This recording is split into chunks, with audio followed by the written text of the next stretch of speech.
Hoy, pues, el presidente López Obrador, hablando ya de México, declaró un día de luto. Pues, si recordemos, hoy se cumplen 8 años de aquel 26, 27 de septiembre de 2014, en donde, pues, ya todos sabemos lo que pasó, no el cómo ni el porqué de todo esto, pero sí, ahora, pues, se ha vuelto a ser una noticia de tipo nacional muy importante. 8 años que en donde parecía irse desgastando, entra el gobierno de López Obrador y empieza, pues, a decir, a comprometerse. Ese es uno de los compromisos que hizo. De hecho, en alguna de las mañaneras que tuvo recientemente dijo que una de las cosas que no había cumplido como presidente, digamos, en las promesas de campaña, es justamente con el caso de Ayotzinapa. Y pues ya sabemos que ahí el subsecretario Alejandro Encinas da a conocer un informe testeado. Obviamente, pues desde el punto de vista legal, arguían algunos, pues no se tendrían que dar a conocer ciertos nombres para que pues después no dijeran que ahí estaban, que había habido errores en el debido proceso, como le llaman, y entonces pues echar a perder las investigaciones o los procesos de judicialización como se hace aquí en México, como es muy común.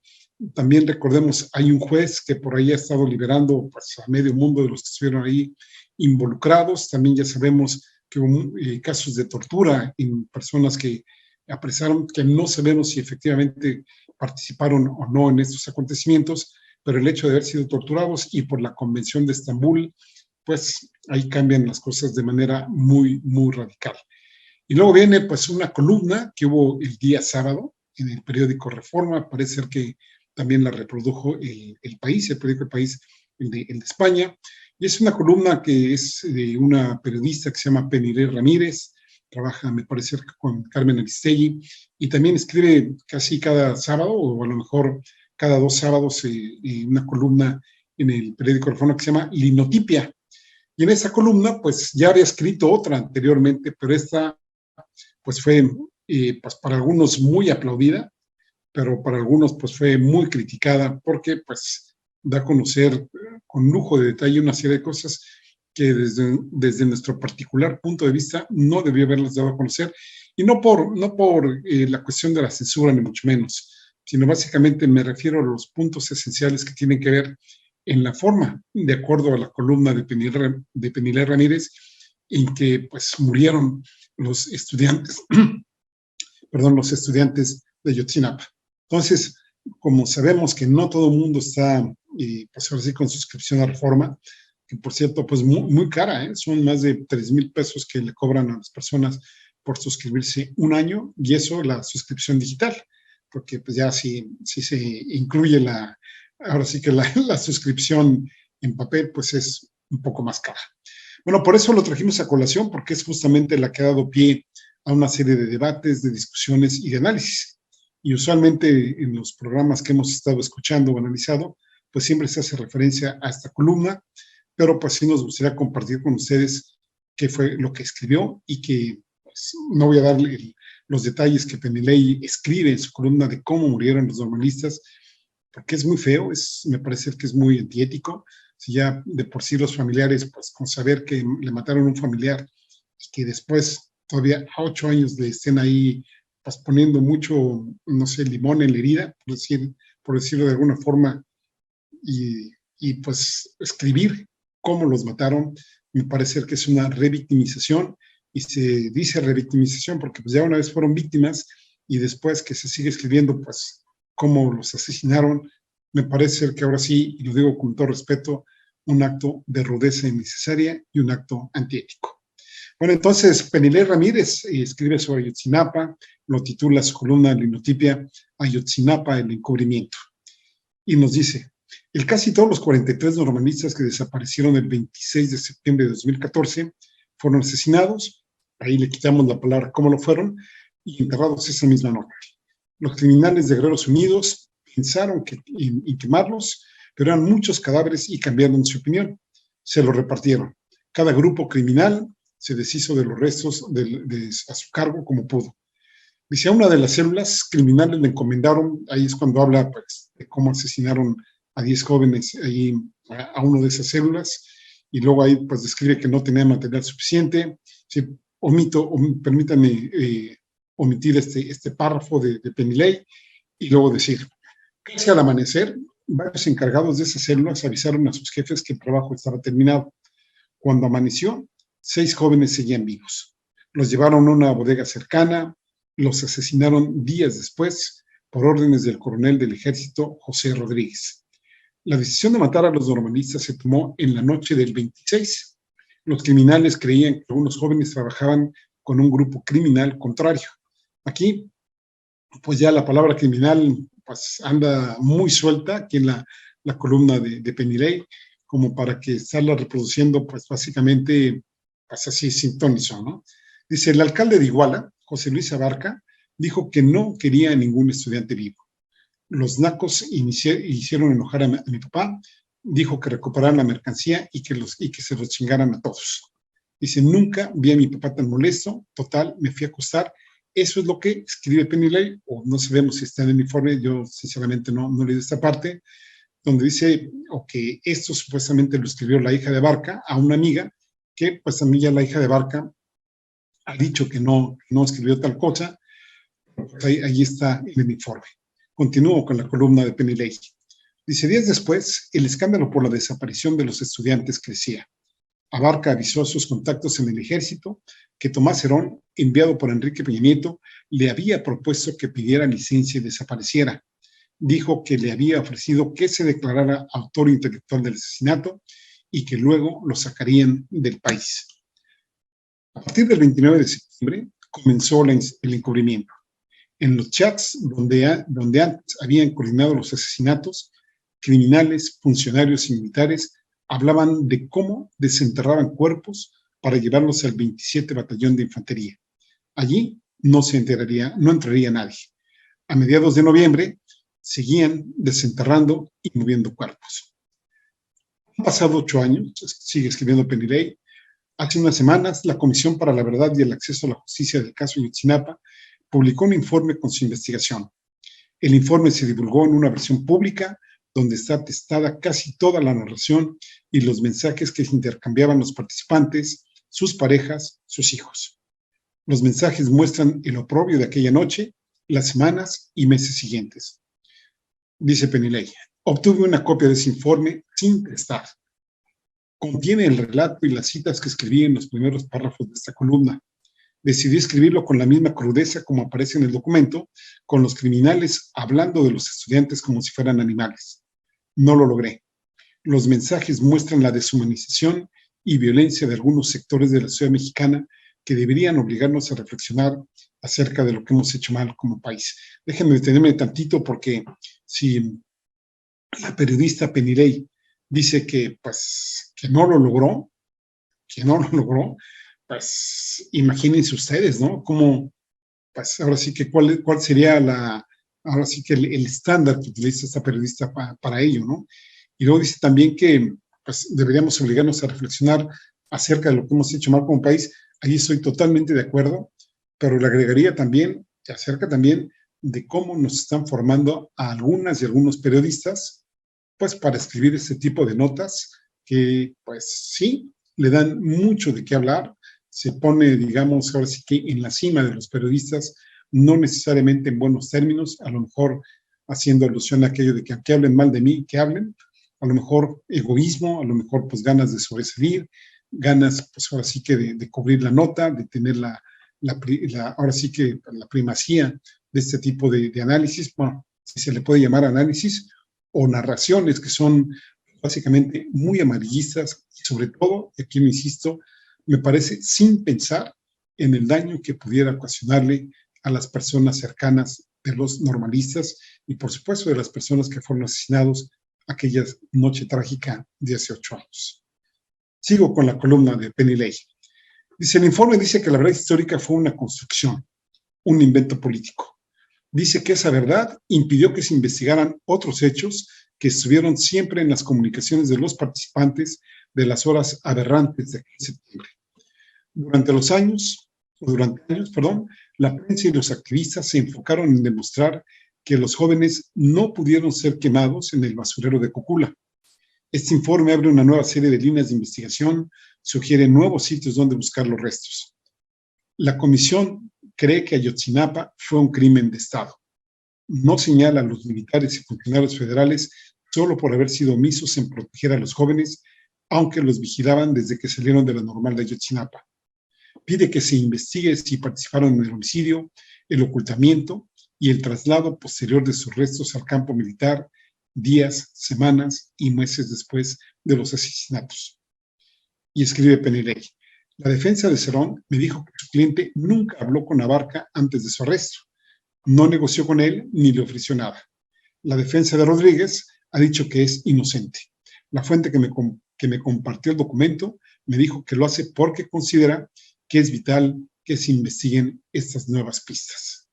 Dice, y con eso finaliza: si se investiga esta nueva cronología, quizá descubramos que Ayotzinapa es un caso del que hemos leído mucho, pero del que no sabíamos casi nada. Y ahí lo concluye. Aquí dos comentarios adicionales a lo que Penilei escribe.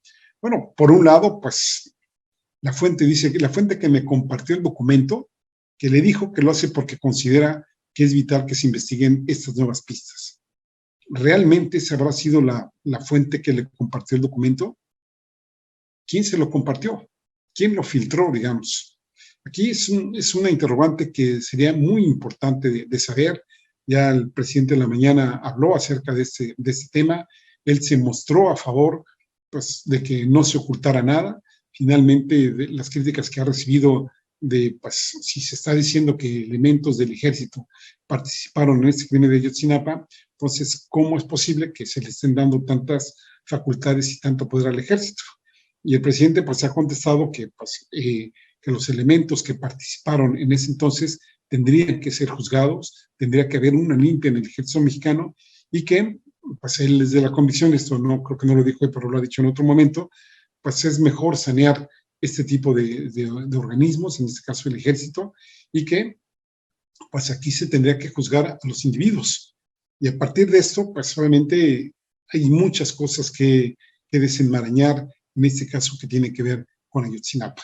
Y déjenme referirme a la columna que sale precisamente el día de hoy en el periódico El Universal, que escribe Salvador García Soto, donde hace un recuento desde su propia perspectiva, bueno, perdón, es un pleonasmo, desde su perspectiva de cómo, digamos, esto pudiera estar afectando a la cuestión de Ayotzinapa y que, pues, en algún momento sostiene la idea de que estas situaciones que se han dado, pues, desde la aparición del informe que dio precisamente la comisión hasta esta columna de Penilei el sábado, todo lo que ha desencadenado, pues, esta situación. Y fíjense cómo lo plantea este articulista. Dice, lo único que ha logrado hasta el momento el informe de la Comisión de la Verdad y Justicia que encabeza el subsecretario Alejandro Encinas es un ambiente totalmente agitado y violento, con los estudiantes de Ayotzinapa y los padres de los desaparecidos atacando, como nunca se había visto, instalaciones militares estratégicas e instituciones civiles. Una nueva y horripilante narrativa sobre cómo fue que desaparecieron los cuerpos de los normalistas, que ni siquiera fue contada oficialmente por el gobierno, sino difundida a través de filtraciones periodísticas. Ahí me detengo un poquito, ¿sí? A ver, vamos a ver, ¿no? Bueno, ¿quién gana en este tipo de situaciones? ¿Fueron realmente los padres de los normalistas? Hay distintas versiones. Hoy, por ejemplo, si ustedes ya pueden leer los portales de distintos periódicos, bueno, pues el mismo Universal habla de que están pidiendo hoy los normalistas que no se les engañe, que ya Enrique Peña Nieto ya los había engañado y que esperan que este gobierno no haga lo mismo. El periódico Reforma le da más importancia a lo que declaró Vidulfo Rosales en su momento, que lo único que están pidiendo básicamente, o que lo principal que piden, es qué sucedió con el caso, digamos, de los militares, que en un momento había pasado una orden de aprehensión sobre ellos y que aparentemente, bueno, o no aparente, hubo un desistimiento por parte de la Fiscalía General de la República en este sentido. Bueno, entonces continúa García Soto, dice, bueno, les decía yo que una versión que no fue difundida por el gobierno, pues esto parcialmente no es cierto, porque bueno, se testaron, es decir, se borraron, no se borraron, se sobreescribieron con tinta para que no se lograra leer ciertas partes del informe, insisto, pues para aparentemente pues lograr que esto no vaya a ser usado en contra de la investigación. Ahí estamos hablando también, obviamente a lo mejor pues, un poco apresurados, hay que ir leyendo más cómo se dan estas situaciones, sobre todo el día de hoy y los días subsecuentes, ¿sí? Bueno, y bueno, ya comentaban hoy en la mañana en Momentum y en una plática que tuvo Ernesto Ledesma eh, con Hernández Navarro de la jornada, que pues también la duda de quién dejó entrar a estos grupos violentos, porque finalmente perfectamente podían haber establecido cierto tipo de vallas y haber sido, pues, sí, viendo qué llevaban o qué no llevaban y cuáles eran las intenciones para haber llegado hasta la cuestión que tiene que ver, pues, ya con la entrada del campo militar número 1, que recordemos que hace pocos días también hubo una comisión de víctimas también de la guerra sucia que estuvieron ahí 2 o 3 días también, pues, analizando una serie de cosas y reconstruyendo otras que esperemos también sirvan para limpiar a nuestro país de este tipo de situaciones que esperemos no se repitan nunca, nunca más.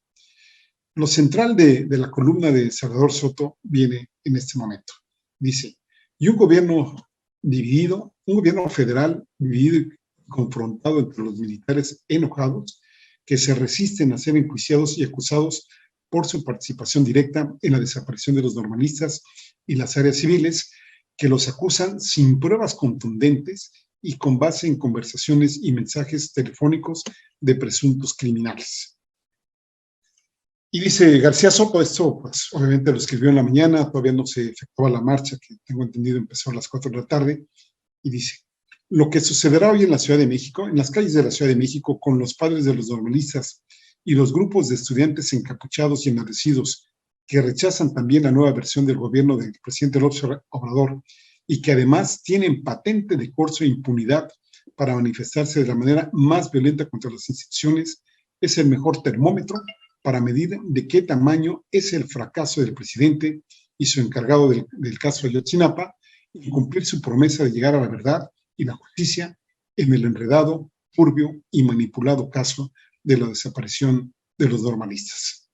Aquí me parece que también García Soto comete un error de interpretación. A ver, si el presidente López Obrador hubiera ordenado, ahora sí que pues, reprimir la marcha, digamos, pues que al grupo de manifestantes, que no todos los manifestantes, fue un grupo, sí, eso hay que tenerlo muy, muy, muy claro. Bueno, no me quiero imaginar las columnas de hoy mismo en la tarde y de mañana por la mañana, pues del gobierno represor, de que no sé qué onda, y entonces si el ejército hubiera actuado de manera distinta, pues ya también estarían diciendo, pues, a ver, no que ya era distinto, no que no reprimiera a la gente, etcétera, etcétera. Entonces aquí, pues están en la disyuntiva de decir, o el ejército ya perdió dignidad, ya cualquiera le puede hacer cosas al ejército, hubiera habido un motivo de represión. Digamos, por ahí es donde quieren orillar el análisis, como si no hubiera más alternativas, como si no hubiera más elementos a tomar en cuenta que ser únicamente binarios, o reprimir, o pasar, digamos, pues, prácticamente como una institución que si bien está armada, es incapaz de hacer frente a manifestación alguna. Aquí es donde me parece ser que es donde viene la trampa, donde viene la manipulación, y que no tendríamos que caer necesariamente en decir o es A o es B, cuando hay otra serie de situaciones como quizás alternativa C, D, de diálogo, haber prevenido que hubieran llegado hasta el mismo portón del campo militar número 1, entre otras situaciones, y por supuesto la cuestión que tiene que ver con el diálogo, y me parece ser que ahí hubiera habido, pues si la columna apareció desde el sábado, creo que se hubiera tenido tiempo desde el domingo y el propio día del sábado, como para aclarar ciertas situaciones que se dieron, pero que desafortunadamente se dejaron correr y prácticamente a reserva de algunos tweets que hubo por ahí, pues ahí hay instancias de gobierno que perfectamente pudieron haber pues, hecho una serie de análisis justamente a la columna de la que pues, empezamos a analizar el día de hoy. Y fíjense cómo concluye Salvador García Soto pintando un panorama muy negro, muy trágico de cómo podían andarse las cosas y sobre todo muy, con mucha incertidumbre que genera mucha inquietud. Entonces dice, y mientras los padres de los jóvenes desaparecidos y sus grupos de choque incendian las calles de la Ciudad de México, dentro del gobierno la fractura que provocó el informe Encinas es ya inocultable. Y cita, por ejemplo, las molestias y el enojo de las cúpulas militares contra el trabajo del subsecretario, provocando presiones a la Fiscalía General de la República para que cancelara las órdenes de aprehensión emitidas contra 20 integrantes del ejército, entre ellos 2 generales de la cúpula. Y aquí se refiere al caso del general Alejandro Saavedra Hernández, excomandante de la 35 Zona Militar en Chilpancingo, y José Rodríguez Pérez, jefe del 27 Batallón de Infantería en Iguala, cuando precisamente sucedieron los hechos.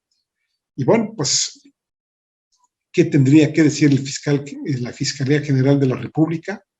Hay un cartón de Hernández que al rato lo vamos a tocar, que me parece ser que dibuja, ahora sí que literalmente dibuja la situación que desafortunadamente en mi perspectiva tenemos con la Fiscalía General de la República.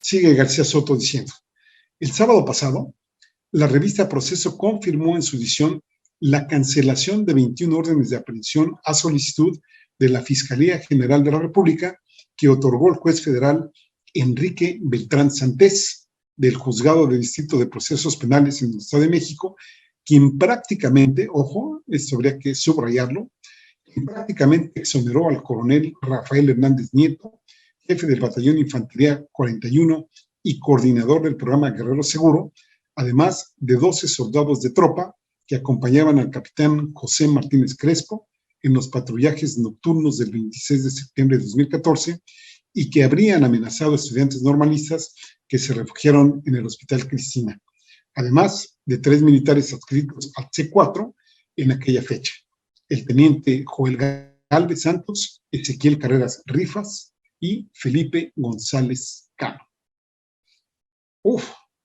Este tramo sí que merece análisis, insisto, no desde el punto de vista necesariamente del Poder Ejecutivo, sino del Poder Judicial. Y aquí en este caso, o a lo mejor, pues ahora sí que de los 2 poderes de la Unión, que cada uno pues establezca su parte, pero que de alguna forma pues den una narrativa que sea creíble y que no, pues ahora sí que ahonde, digamos, pues no darle munición, digamos, a la oposición que se tiene en este gobierno. Dice Salvador García Soto: la cancelación de órdenes de aprehensión que solicitó la Fiscalía General de la República y que deja sin responsabilidad a personajes que habían sido acusados por la Unidad Especial de Investigación y Litigio del caso Ayotzinapa, que encabeza Omar Gómez Trejo, también incluyó al exfiscal de Guerrero, Iñaki Blanco Cabrera, a la expresidenta del Tribunal de Justicia de Guerrero, Lambertina Galeana Martín, entre otros exfuncionarios civiles que también fueron exonerados. Pero a esta acción de la Fiscalía General de la República se sumó la filtración del informe que dio Alejandro Encinas, que apareció publicado en la columna de la periodista Penilé Ramírez, que es la que comentamos hace rato, y en la que se revelan partes que habían sido testeadas o suprimidas en la versión que se hizo pública. Esas partes, basadas en mensajes de texto y comunicaciones telefónicas entre autoridades, sicarios y secuestradores que participaron en la desaparición de los normalistas, revela que los cuerpos de los normalistas asesinados no habrían sido quemados después de asesinarlos, como siempre sostuvo la verdad histórica de Murillo Karam, sino que los estudiantes los habrían matado de 10 en 10, al menos 4 células distintas de los Guerreros Unidos, y que una vez muertos, bueno, pues ya vuelve a mencionar también García Soto como si fuera pues una situación así de decir, miren cómo sucedió esto, ¿no? Vamos a dejarlo ahí, y nada más que en algún momento o después de que dice cómo lo asesinaron, menciona y que sus restos habrían sido enterrados en distintos lugares o arrojados a cauces de agua. La filtración que se inscribe en la pugna que existe entre Alejandro Encinas, el Ejército Mexicano y la Fiscalía General de la República con motivo de estas investigaciones y de las acusaciones militares, agrega un dato que golpea, según él, fuertemente a la Sedena, es decir, a la Secretaría de la Defensa Nacional. Según las conversaciones de mensajería que aparecen en el documento oficial, que al menos 5 cuerpos de estudiantes que no pudieron ser asesinados ahí con cierto método, fueron llevados a las instalaciones del 27 Batallón de Infantería con el conocimiento del general Rodríguez Pérez y del alcalde de Iguala, José Luis Abarca, para que ahí los enterraran o los desaparecieran. Termina su columna preguntándose: ¿y entonces siempre tuvieron razón los padres de los normalistas y sus abogados y activistas cuando afirmaban que en las instalaciones militares de Iguala habían desaparecido cuerpos de los normalistas? Esa filtración, que de seguro ya conocían los padres de los estudiantes, explicaría la violencia de los ataques que durante toda la semana pasada se perpetraron contra instalaciones militares, incluido el campo militar número 1, que de manera inédita fue atacado y vulnerado por los estudiantes de Ayotzinapa. Y con la duda que ahora surge es, ¿va a ser el presidente López Obrador con las acusaciones contra el ejército, más allá de que ya exoneraron a 16 de los 21 acusados por el informe de Encinas? ¿Cómo va a explicar ahora su defensa a ultranza de que los militares sigan en las calles, en la seguridad y cada vez manejando más áreas y presupuesto del gobierno civil? ¿Y cómo va a evitar que la ira que hoy tienen los generales del ejército por las acusaciones en su contra no le provoquen un rompimiento mayor en su gobierno al que ya afloró este fin de semana? Bueno, pues si alguien habla ahí de la politización del caso, pues aquí lo tenemos perfectamente estudiados, ¿no? Ya mencionábamos hace rato que yo creo que algunas de las preguntas o varias de las preguntas que se plantea ese editorialista ya fueron respondidas en la mañana. Por ejemplo, eso de cómo va a explicar la defensa ultranza de que los militares sigan en las calles. Pues ha dicho el presidente que no es el mismo ejército, o bueno, no es que no sea el mismo, sino que aparentemente ya están formados bajo otra mentalidad de más de derechos humanos, etcétera, que ya no se masacra en las calles por el mismo ejército. Hasta ahora lo han sostenido, esperemos que así sigan. Y también la otra, pues que el presidente también ha hecho que se juzgue a los culpables de esta situación y esperemos que ese juzgamiento de los culpables de esta situación pues incluya desde el mando supremo del ejército mexicano, que es justamente en ese entonces pues el presidente de la República, que el cargo era ocupado por un señor que ahora se divierte muchísimo ya en España, que tiene sus jets privados, que pues nada más le mete ahí muchos miles de euros a España y que se llama Enrique Peña Nieto. Y termina la columna García Soto diciendo, por eso decimos que a 8 años que se conmemoran hoy Ayotzinapa y sus 43 normalistas secuestrados, asesinados y desaparecidos a manos de las autoridades municipales y estatales de Iguala y de Guerrero, en colusión con el crimen organizado, está más enredado y complicado que nunca. Se asoman muchas cosas en esta conmemoración, pero no necesariamente la verdad y la justicia. Efectivamente, es un tema enredado y bueno, pues la idea es que justamente en este gobierno pues se hagan distintas las cosas y esperemos que también en la fiscalía haya esa sensación de que las cosas también tengan que hacerse distintas. No solamente mencionarse, sino también, pues obviamente hacer un cambio, ¿no? Y este cambio, pues hasta ahora desafortunadamente no lo estamos viendo. Me parece que aquí la ventanilla a la que habría que dirigirse muy particularmente es justamente a la Fiscalía General de la República y al juez o los jueces que sueltan y sueltan personas, pasó así que dice siniestra, a veces por falta de pruebas, por falta de una serie de situaciones, pero dejan a otras. Y aquí me refiero al caso de Israel Vallarta, en donde el tipo ya lleva 17 años allí encerrado y ha habido ya muchas cosas con las cuales se puede prever, pues si no su inocencia, a lo mejor porque alguien puede decir, es que todavía aún seguimos sin saber si fue inocente o culpable, pero sí se sabe que fue pues el caso de él y de su compañera de ese entonces, Florence Cassés, pues más manipulado que nunca. Y estos que están aquí, que pues prácticamente hay muchas investigaciones que hacer sobre el caso, pues lo sueltan y dicen, pues ¿saben qué? Libérenlos. Y bueno, como este columnista que espero esté errado, se atreve a decir que ya fueron exonerados. ¿Usted cómo lo ve?